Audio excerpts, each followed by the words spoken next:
All right, so for today's review, we're going to be taking a look at the Conrad Kobelco SK500LC in 1 to 50th scale. So starting off with here, we're going to zoom in on the cab here, look at some of the nice details on the cab. So you can see here, you have a nice falling object protection modeled very nicely on the cab. You can see you got some cab lights painted up there as well.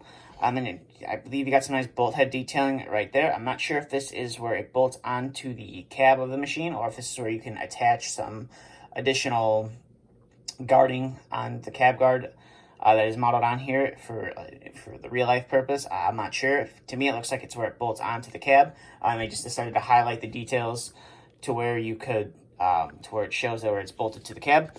You do have a nice metal handrail right here. That is, I believe it's a part of the cab. I could be wrong, but you do have a nice little black mirror that you have to put on there as well. It comes in a bag with 2 other mirrors that are on the other side, which we'll see.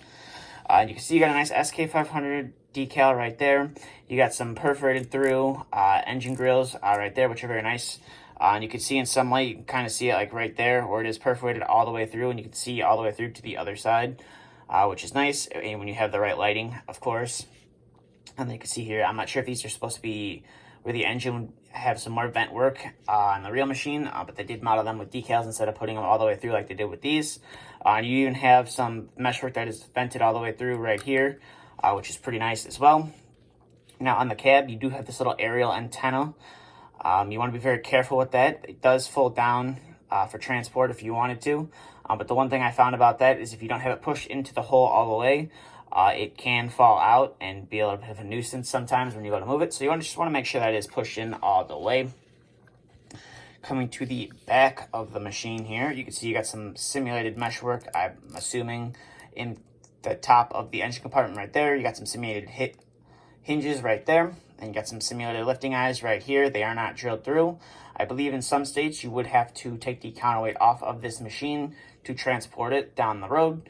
And then you got some simulated, I believe these are lights on the real machine. They do flash, if I'm not mistaken.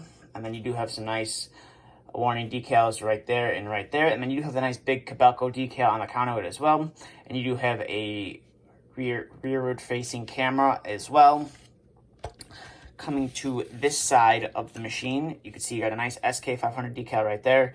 Some more simulated meshwork in the top of the engine compartment as well. Another nice decal right there. And then here are one of your other 2 mirrors right there. And this one kind of, they like to swing in sometimes. As you can see right there, that is the other 2 that come in the bag that you have to install. And then coming to the top of the model, you can see right here, you got a nice metal handrail right there. You can kind of see some of the bolt detailing. It's kind of hard to see it, but you can see some nice bolt detailing on top of the engine compartment as well. Got a nice little air cleaner right there. And you got some simulated anti-slip texture. And then you do have some nice tanks that are modeled very nicely in the casting as well, with some of them having some silver painted caps on the top, which is nice. And then coming to the front of the machine, you can see you got some nice hydraulic cylinder details right there. You do have a step to get up on top of the car body as well, which is modeled right there. It's a very nice little piece. I believe it is metal, and it might be a part of the casting. I'm not sure. But you got a nice set of metal handrails, which they do slant in. I'm not sure why that is, but they do slant in. So we'll zoom out here and we'll take a look at some of the other things this model has to offer. So the tracks on here, they are very nicely detailed. It's pretty much all metal undercarriage, except for your idler and your sprocket are plastic, and your sprocket does have some nice bolt head detailing on there. You also have a step here, and there's also one on the adjacent side, because you do have some steps up to get into the operator's compartment, and then I believe it would be a step up and either a step or a handrail to help access some parts of the engine. And then if you come to the back of the model, you can see you have a nice detailed hydraulic set right there. Some rubber lines, and I believe these are hard plastic lines. But the color match it's pretty good. You can hardly tell that they are like plastic. You can see you have some more push fit kind of hydraulics that go to your auxiliary lines right there. And they also run to your cylinder on both sides as well. Now, one thing on this model is the undercarriage can be extended. It's not anything crazy, but it can be extended and it can shrink up for transport, which is nice. A little bit of a loose mechanism, so it is kind of hard to get it posed in the right position, but if you have the patience, you can do it. And now the bucket has some Great detailing. You can see all the wear plating on the bottom, all the teeth. You got a nice little cutting edge right there with some nice bolt detailing. So the bucket on this model is very nice.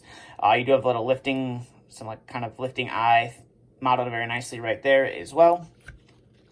So now we'll get to some of the functionality of this model. So that is how far your stick goes out. And then this is how far your stick can come in, which is pretty nice. Your boom raises up to there, and then it will dig down to about there to where it is resting on the counterweight, which is nice. And then your bucket cylinder curls in that far, and then it will curl out that far, which is pretty nice. But overall, this is a pretty nice little model from Conrad. This is like one of the first Conrad models I've seen that has painted rivets. All the rivets are painted, as you can see, which is different. Normally they leave they paint like 2 of the rivets and then the rest are all brass. But this is one of the models that they decided to paint all the rivets, or maybe Kobelco wanted them to paint all the rivets. I'm not sure. But for the price, I believe it's $162, $165 you pay for this model. I say it's definitely well worth that price. There's a bunch of details packed into it. It's got great hydraulic details, great functionality, and the undercarriage is pretty cool. I didn't realize that at the time of buying the model that the undercarriage extended and was able to shrink back down for transport. But overall, I recommend this model. If you'd like to pick this model up, I will leave a link to the Kobelco Fan Shop in the description. So if you want to head on over there and pick up yourself a one in green, or if you want to pick up one in yellow, you can do that. You can do that at your choosing. You can also pretty much find both versions at any of your model retailers. But I believe the Kobelco Fan Shop has the best price on them. So I will leave a link to their shop in the description. But that's it for this review. So thank you for watching. If you have any questions, please feel free to ask. If you'd like to follow my social media, both links are in the description. Thank you for watching, and stay tuned for the next video to be uploaded.